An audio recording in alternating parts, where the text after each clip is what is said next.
Sustainability ഇപ്പൊ നമ്മൾ ഒരുപാട് കേൾക്കുന്ന ഒരു വാക്കാണിത്. ഇതുമായി ബന്ധപ്പെട്ട് ഒത്തിരി കോഴ്സുകളും നിലവിലുണ്ട്. എന്തുതരം ബാച്ചുലർ ഡിഗ്രി പഠിച്ചാലും മാസ്റ്റേഴ്സിൽ അതിൻ്റെ കൂടെ സസ്റ്റൈനബിലിറ്റി എന്നൊരു വാക്ക് ചേർത്തിട്ടുള്ള കോഴ്സുകൾ നമ്മളിപ്പോൾ ഒരുപാടായിട്ട് കാണുന്നുമുണ്ട്. ഇനി ബാച്ചുലർ ലെവലിലും ഇത്തരം കോഴ്സുകൾ ഉണ്ട് കേട്ടോ. എന്താണ് സസ്റ്റൈനബിലിറ്റി? ഇത് ഓരോ മേഖലയായിട്ട് എടുത്തു കഴിഞ്ഞ് കഴിഞ്ഞാൽ നമുക്ക് ഒരുപാട് തരത്തിൽ ഇതിനെ എക്സ്പ്ലെയിൻ ചെയ്യേണ്ടി വരും.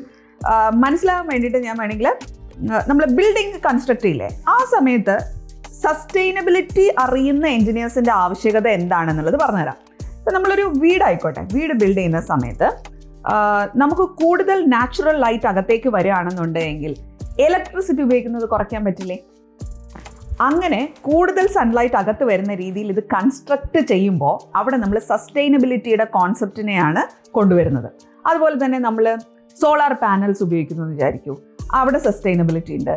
പിന്നെ അതുപോലെ നമ്മൾ അറ്റ്ലീസ്റ്റ് ടോയ്ലറ്റിലേക്ക് ഫ്ലഷ് ചെയ്യപ്പെടുന്ന വാട്ടറും അതുപോലെ നമ്മൾ ചെടിക്ക് നനയ്ക്കാൻ ഉപയോഗിക്കുന്ന വെള്ളമില്ലേ, ഇതെങ്കിലും മഴവെള്ളത്തിൽ നിന്ന് നമ്മൾ റീസൈക്കിൾ ചെയ്തെടുക്കുന്നു, അവിടെ സസ്റ്റൈനബിലിറ്റി വരും.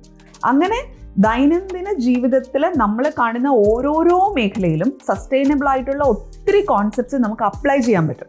പക്ഷേ ഇത് അപ്ലൈ ചെയ്യണമെങ്കിൽ ഇതിനെക്കുറിച്ച് മനസ്സിലാക്കുന്ന ആളുകൾ ആ മേഖലയിൽ വേണം. അപ്പോൾ അവർ ആ ബേസിക് ഡിഗ്രിയിൽ ആ മേഖലയെ പഠിച്ചതിന് ശേഷം മാസ്റ്റേഴ്സിൽ ഈ സസ്റ്റൈനബിലിറ്റിയെ കുറച്ചുകൂടി ഡീറ്റെയിൽ ആയിട്ട് പഠിച്ചു കഴിഞ്ഞാൽ അത് ലോകത്തിന് തന്നെ ഗുണമുള്ള കാര്യമായിട്ട് മാറും. പിടിക്കുക. Keep good.